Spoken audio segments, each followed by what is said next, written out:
Hey, what is up guys? It's your boy Speed here, and today we're gonna be watching a game where I fed my brains out. I'm not gonna lie. Take a look at the net worth. Alright, you know, I might be only 1,000 gold up on the enemy position 5 as the offlaner. It's a little bit embarrassing, I will admit. Now you might be like, Speed, why in the world would you talk about this game in particular? Well, what happened in this game is, well, actually, let me just show you the post-game score. So it was 21-35 and we won. If you take a look at the graph, at around minute 30, we're getting stomped, right? They have a wild net worth lead. You can tell my Storm is 5k lower than the enemy mid, 6k, my bad, 6k lower than the enemy mid. I am 4k below their offlaner, and our safe laners are even. So how in the world do we win a game like this? How do you even approach games when you get stomped, right? Because I know you guys occasionally have the bad lane. Not most of you guys. Most of you guys are gameleap subs. At the end of the day, you're probably winning every single lane. You know, you're gaining a MMR by the day. That's pretty normal, but let's assume you do lose the lane, right? What should you do? This video is going to help you understand that, give you a much more clear game plan on cool, advanced ideas you can use to come back in seemingly unwinnable matches, and let's get into it. Also, I want to tell you guys that if you've been struggling with solo queue and you're looking to get to the next rank, I'm going to be able to help you. Like, literally, with the gameleap website, I'm going to give you guys guides that are going to make it unbelievably clear on what you need to do. So if you've been stuck in the solo queue grind, you don't know what to do, and you want to become absolutely broken, but like actually you want to become much better at Dota, and you want to take it more seriously, the gameleap website is going to help you do that. So click the link down below. I'm going to help you get to the next rank, and I'll see you there. Alright, so let's get into our first example. We are currently 8,000 gold behind at minute 16. These are absolutely the games where you're playing, and you feel like there's nothing you can do. You feel like there is no possible way you can ever get any items, but I'm going to show you why you don't get items, but your boy Speed does. All right, so currently I see the enemy team going on my Abaddon mid. This is pretty good for me because it kind of shows a situation where I can get out to the bottom side of the map. Right, we're currently now 9k down. And what should I do here? Well, the worst thing I could do is try to team fight into the enemy team unless they heavily, and I mean heavily, split up. Now, in a high MMR game like this was a very high rank game. The enemy team has CC&C on it, Quinn on it. It was like a high 9k average game, right? It was a really difficult game. So you notice what I do here. This is very important. If I'm afraid to die, we lose. I cannot stress this enough. If you are afraid to die in losing games, you lose. When you are losing, you need to run down the side lanes. Your average bad players will play mid when they're losing. Why? Because they are afraid of dying. Guys, you have to see it like this. This is the type of thing that's going to get you to the next level, right? The next 1,000 MMR you want to gain. These are the type of ideas that really matter. If I go mid and I try to fight this Razor who has a BKB plate mail, I'm going to feed. All right, we're not even going to be able to kill him. Even if this guy clicks Exo, it doesn't matter. He's not going to die, right? And so I have to notice this and just run down the lane. You'll see here, I make a bit of a mistake going to the right. I should have used my Tumbler's toy and gotten into the tree line immediately. Because the name of the game, here's the name of the game. When you are a hero that can push lanes at all right? You know, Morphs in particular is pretty good at it because you can one-shot the creep wave. This is important because you have to show for a very little amount of time. But even if you're not, you should still make the same play. But I should have Tumbler's toyed into the trees, gotten out, and then waited for the next creep wave to go right here. And the reason why I want to do this is I want to bring the enemy bottom. Like, the goal is not to die, okay? The goal is to shove the lanes, bait the rotations, and get out. But a lot of the time when you take this chance, it's inevitable you're gonna die, right? It is what it is. Once again, we're 8,000 gold behind. I understand that this is not a game where I'm gonna be able to take, you know, a high percentage play. It's just not how the game is playing out. So if I Tumbler's toyed into these trees and actually got to here, well, I probably would have been scouted by the Harpy Scout shit, so I would have probably died anyway. But the goal is I need to stay out on the map. I need to go the next wave. Keep going. You have to learn when the creep waves are coming. So when I see 1720, I know the wave is about like here-ish, okay? I know it's about here-ish on this portion of the map. And I know the general timers for like everything, right? You'll see the wave, there it is, okay? I was even a little bit off. I thought it was here, it's like here. The point is that you need to just like, you can even, the easy way to do it is you look, oh, this one's by the tier 1, or like right in front of the tier 1 on the other side of the map. Okay, that means this one's in front of the tier 1 as well. That's a pretty easy way to do it as well. But I should have stayed bottom. I did stay bottom. I died. Okay, at least Now that they show 3 heroes bottom, Storm can comfortably push out to top, Tiny can comfortably jungle. It at least enables my teammates to get out onto the other sides of the map, right? Even DP can farm mid now. It's not the optimal situation once again, but there is no optimal. Now here I honestly probably could have ran bottom again. I think in this situation my DP called for a smoke.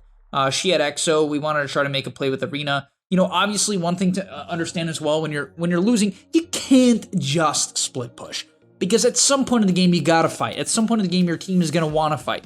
You can't only split push, but if you're heading for a key item like Blink, you wanna split push generally till you get that item. I don't do it this game once again because of the EXO. We weren't gonna find any kill here, so I just decided to cut mid wave. You can see my main goal is to get to this Blink, then make a play. He decides to EXO the mid tier 1 tower, which was super reasonable to me. And I'm kind of looking at like, what do I need to do next? I think realistically, I should have actually tried to cut this mid wave here. Looking back at it, I should have just thrown a spear at it. Even if it doesn't die, I could have tried to kill it. I ended up going around here. I wanted to maybe help him. If he got gone on, I want to try to get him out, you know, to spear help him. I had nothing better to do. I already left bottom, so yeah, at this point, once again, should I fight this Viper? I mean, this Razor. Should I fight this? That's how I feel about this guy. I'm like, this guy's completely untouchable. He's some Viper. Razor's very similar to Viper in a lot of ways on their BKB timings. But I'm like, nope, not fighting. This guy spots me out. Look what I do. Do I panic? No. If you panic and run back to your base or instantly TP out, you lose the game. You lose. You cannot leave. I draw a line on the bottom side of the map. I'm like, they're showing top. Someone has to try to get this. Right? I don't always do this, but sometimes I like to. And so my Abaddon goes there. I stay mid. I see them rotating out. And I'm like, okay, I'm going to try to cut the mid wave. That's exactly what I do. One shot it. Run off to the right. Once again, not going to panic. I do not want to leave. I want to get out onto the map. If I go in towards my base, we will get trapped. We will get surrounded. I will never get an item. We'll never be able to force them back because him pushing this in and me cutting the next wave will mean that this wave will push back towards their tier 1 and hopefully force them to come respond to it at some point. And that can open up the top side of the map, right? The goal when you're losing is to spread out the map. And then if they split up, you can group up. But that's, you know, it's very difficult to look for that. You have to look for it, but it's very difficult. So I end up getting my Blink here. I TP'd out because I thought I could maybe make a play on the Blink. And on top of that, I was afraid they'd hunt me eventually. I maybe could have stayed, honestly, with how bad the game was. I actually realistically could have stayed bottom. Like, if you feel like you're so far behind that any team fight's going to lose you the game, then it's honestly pretty okay to just, even on your timing, to just split up. Now, this Primal Beast, he was our first overextension of the game. We try on him. I think he ends up dying. Yeah, he ends up dying, which was like not too bad. We ended up losing 2 kills, but they used the Razor BKB. It wasn't that bad. I think our Tiny ends up dying here, unfortunately. This is where the game looked extremely grim. I was 100% certain. Well, I was about to say I was 100% certain we were going to lose here, but that's not true. So just another example of like why I'm better than you. I know when I say that stuff and like there's new viewers to the channel, they're like, this Speed guy's, you know, he's awful, dude. He's so not humble, so cocky, but I'm just kidding, guys. But still learn from this, okay? So I missed my spear, right? I'm a fool. I missed my spear, right?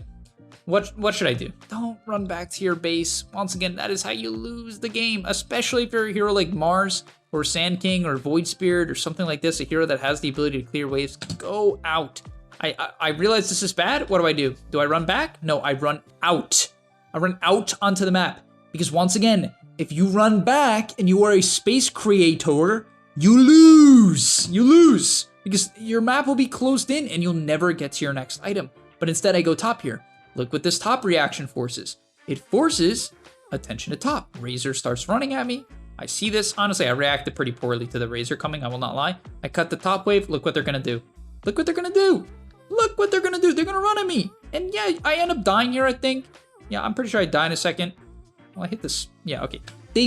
Look where they are. Look where they are. Does this pressure the game? Does this pressure the game? No.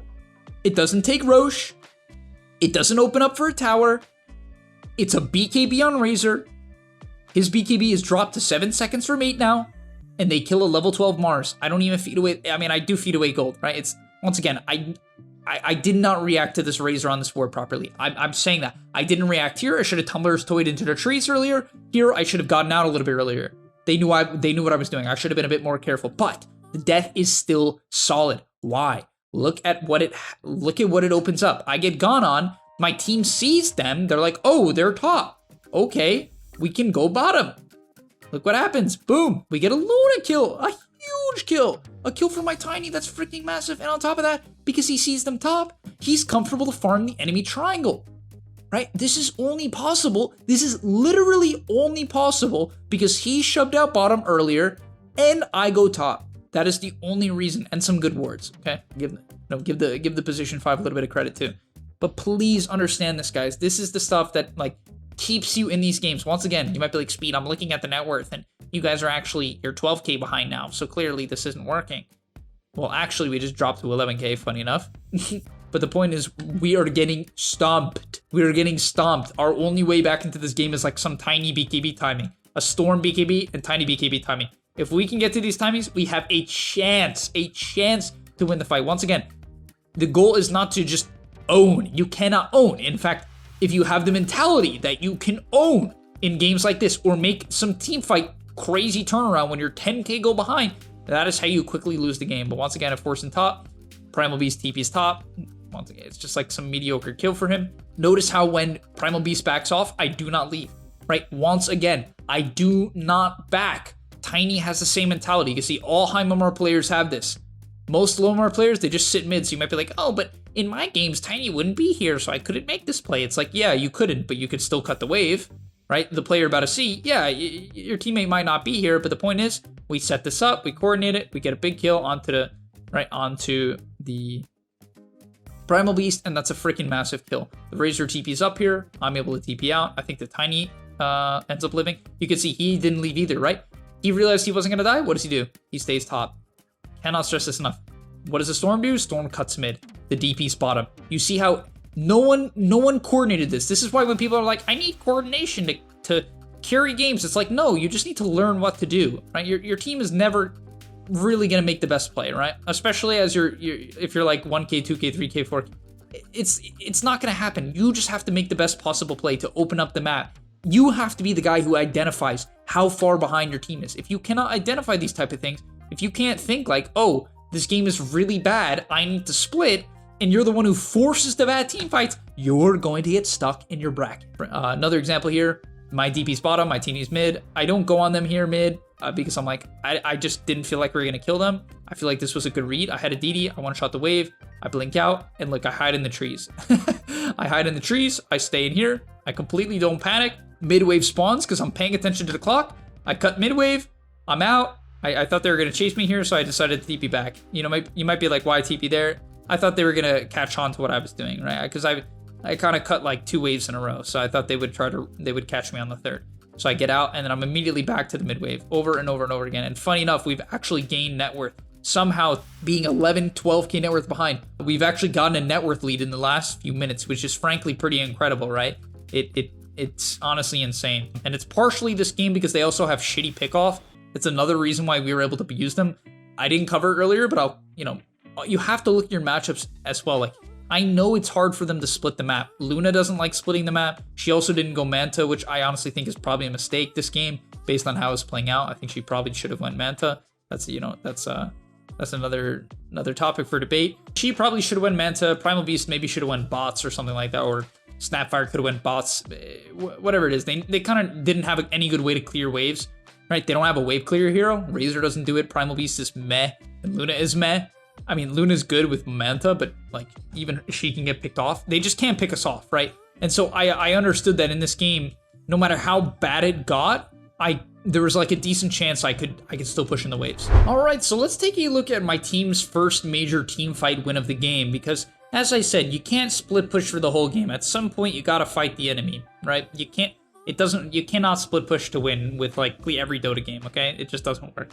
So in this game, we got a Snapfire pick off. Snapfire's dead for 25. We have Exo, we have every single spell. We have double BKB now. It's time to go, right? If there's any time that my team can make a move, it's now, right? And so that's what we do. We're looking now, we're hunting. Snap's down for 15. Yes, they have an Aegis, but we have a numbers advantage. I don't really want to go on Luna. because she is Aegis. Maybe we could have anyway. Honestly, she's pretty squishy. Like, we couldn't really kill her twice because she could just BKB the second life, but we decided to go for the Ench kill. It's not a great kill, but we get the kill. It keeps my team in position. No one has to overextend. Now what happens next is very important. Number one, my item build. Why do I have a 4-staff on a Mars? Right? You might be like, this is so bad, right? Like, you need a BKB. Sort of. The thing is here, the reason why I buy 4-staff is because I understand I'm not getting my timings. Now, to be fair, I bought Shard and 4-staff, which is nearly the same cost as BKB. So you might be like, oh, you should have just bought the BKB instead. The thing is, I've had the 4-staff for a while. It's going to help me split push more effectively. It's going to help me disengage. It's also a really good 4-staff game. Why? It gets me away from Trample, it gets me away from Razor Link, and it gets me away from Eclipse. Like, once again, it's a game where they lack stuns. And so in games where they lack stuns, like hard disable, I really like 4-staff. Honestly, 4-staff's even good against hard disable, but in this game in particular, it's a good matchup. So you'll see in this team fight here, I 4-staff away. Unfortunately, the Link doesn't break on the Razor, but I force him to BKB. The reason why I cast my spells here is I understand even though he can BKB it, I want him to BKB it, right? I want him to go on me, and now I just man up. I just decide, I realized a little bit late, but I turn here, I should have tanked it more with the Bulwark. I didn't tank with Bulwark. I could have bought like an extra 2 seconds of time, which is pretty notable, but he has no BKB, right? Razor has no BKB now. Razor is now very uncomfortable to go in. Why? Because Tiny still has BKB. Storm still has BKB. We still have our BKBs. Why? Because the fight started with a Snap, who's now running out, so we have that numbers advantage. Ench is just straight up dead. They don't have the BKB away from a Primal. That guy wasn't threatening them. The Razor was running at me, which was arguably a mistake considering how somewhat worthless I am. Somewhat.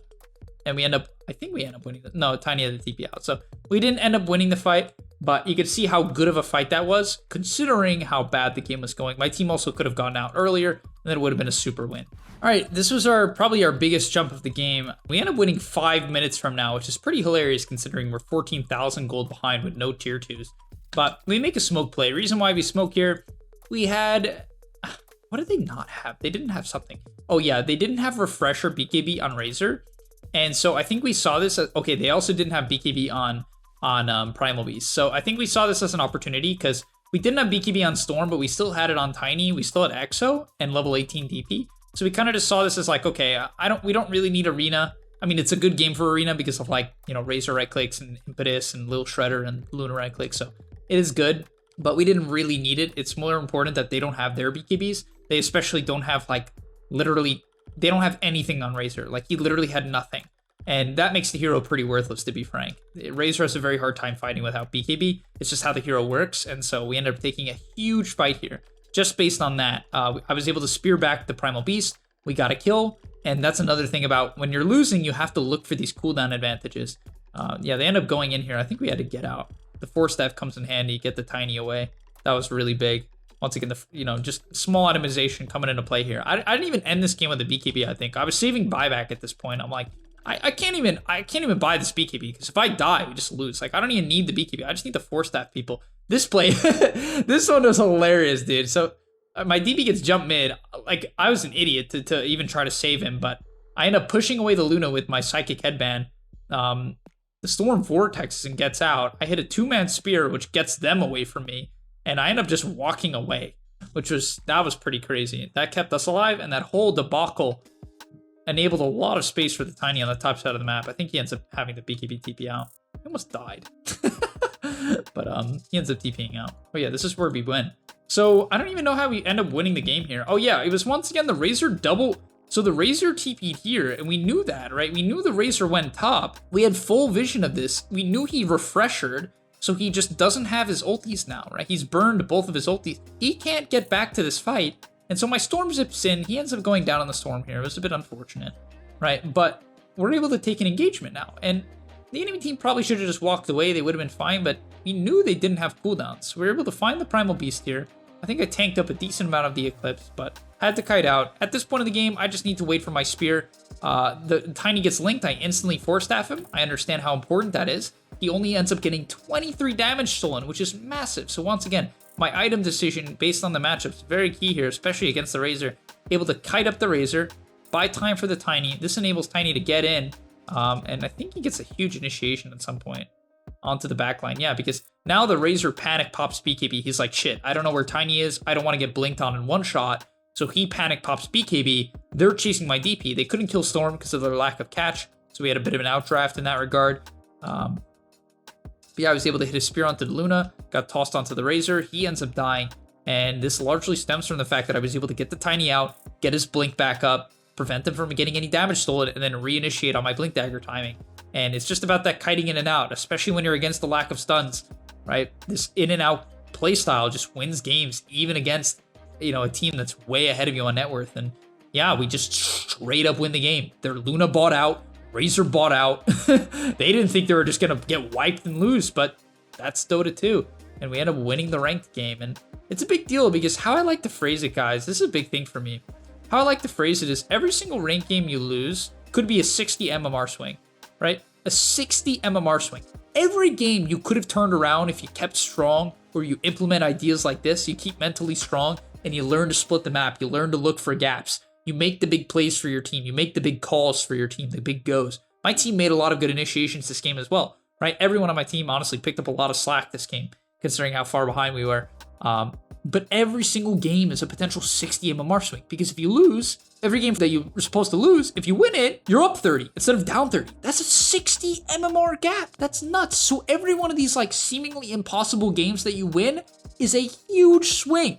And then you're going to get your free matches occasionally, your matches where your mid laner wins his lane, your off laner wins his lane, and then your job is simple, right? You're going to have those games. If you can turn around these brutal games, that's when you know you're probably going to gain MMR, because that's when you're going to get those 60 MMR swings. And that is a freaking massive gap. But all right, thanks for watching, guys. I'll see you in the next one. And I'm out. Peace. And that's all. But remember, before you leave, come on, before you tune out, subscribe to the gameleap website, where we are going to help you get to the next rank. If you're stuck, click the link down below. And I'm out. Peace.